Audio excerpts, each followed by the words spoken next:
Imagine you're on a private yacht in the South Pacific, and a fire breaks out. The ship is sinking fast.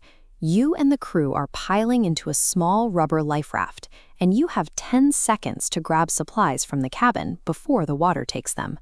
You see 3 items within reach, but you only have the hands to grab one: a detailed map of the Pacific, a 25-liter jug of water, or a simple shaving mirror.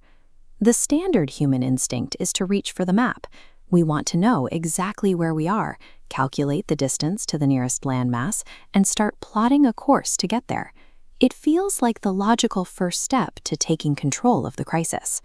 But according to the official U.S. Coast Guard survival rankings, maps and sextants are the most useless items you could possibly salvage.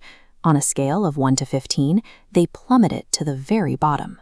The 25 liters of water takes the number 3 spot, but the most critical item is the shaving mirror, followed closely by a can of oil and petrol. The math here is entirely optical. In direct sunlight, a simple shaving mirror generates up to 7 million candle power of light. That reflection can pierce the horizon, making you visible to aircraft miles out of your physical line of sight. The oil and petrol mixture is equally functional, creating a dense column of black smoke when ignited. Initial survival is not about movement or navigation. You cannot store enough calories on a life raft to row 1,000 miles to safety. Your only immediate job is to remain completely stationary and scream for help visually. That Coast Guard protocol relies on a very specific assumption, that you are operating within a rapid rescue window where authorities are actively scanning the horizon for your signal. The tension sets in when you do everything right. You grab the mirror, deploy the flares, and the days start passing. The horizon stays completely empty. When that short-term rescue window closes, the rules of the ocean flip. A survivor must move past the strategy of visibility and confront the brutal biological reality of long-term adaptation. In the winter of 1982, an American sailor named Stephen Callahan was crossing the Atlantic solo in a 21-foot sloop called the Napoleon Solo. 7 days out from the Canary Islands, during a night gale, an unknown object, likely a whale, rammed the hull, tearing a massive hole. With the cabin rapidly taking on water, Callahan abandoned ship.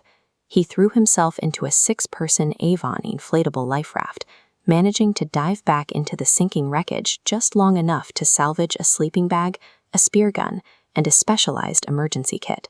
Alone in the Atlantic, Callahan executed the Coast Guard's visibility protocol perfectly.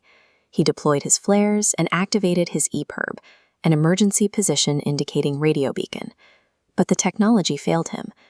In 1982, satellites weren't yet monitoring EPIRB frequencies, and he was in a stretch of the ocean where aircraft flew far too high to catch the signal. Over the ensuing days, 9 different ships crossed the ceilings nearby. He fired flares, but every single vessel missed them. The visibility protocol was broken.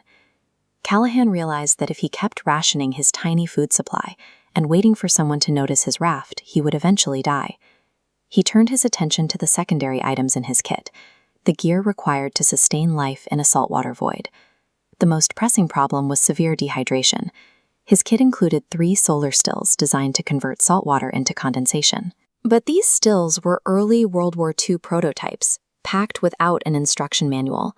To figure out how they worked, Callahan cut one apart to reverse engineer the mechanics, eventually producing just over a pint of fresh water a day.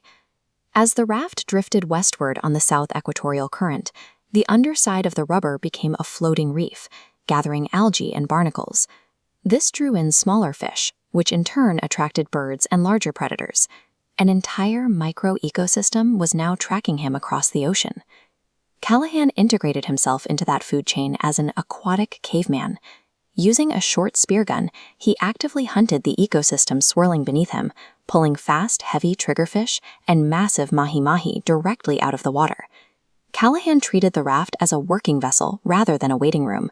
He maintained a strict shipboard routine, navigating, patching punctures, exercising, and stockpiling dried fish. This rigorous discipline warded off the mental and physical collapse that usually consumes a survivor during a 76-day drift. Finally, on the eve of April 20th, Callahan spotted the lights of Marie Galante, an island southeast of Guadeloupe.